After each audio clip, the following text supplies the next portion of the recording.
Alright, this is a video I was hoping I would not be making till spring, but unfortunately this is the final part of the Bowie the Lobster series. Bowie is one of the rarest lobsters in the world. It is half blue, half orange, half male, half female. After sharing Bowie on social media, it quickly became a viral sensation, and it was voted that we keep Bowie as a pet to watch it and see if it was capable of reproducing without the help of another lobster. So we partnered with the Bar Harbor Oceanarium. They not only donated this tank to Bowie, but came over and helped us set it up. They taught us everything we needed to know to give Bowie its best chance at adapting to his new environment. We learned that some lobsters adapt better to these new environments than others, and given how unique of a lobster Bowie is, there was a question from the beginning of how durable he was. Also, where they are in their shed cycle can heavily impact their success in adapting to these new homes.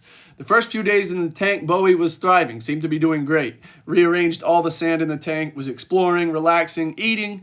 On the second day, we actually got to feed Bowie a piece of herring, and it was fascinating to watch him eat. Fast forward a few days, countless water tests and monitoring, I noticed Bowie was acting a little less active, kind of docile. And let me tell you, this was the most stressful pet I have ever had. It was like having your first kid all over again. Every time it did something at all out of the ordinary, I was freaking out.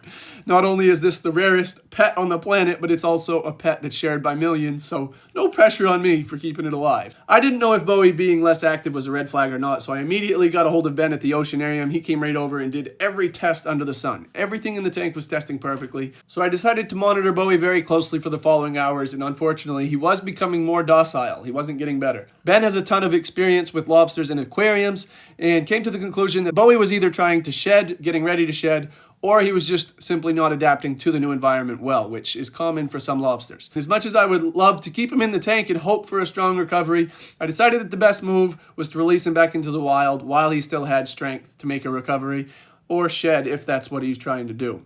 Gave Bowie a small notch with hopes he will be protected from future harvest, and said goodbye. Myself and a lot of friends fishing the area Bowie was released. Maybe with some luck we'll see Bowie the Lobster again someday. Long live Bowie the Lobster.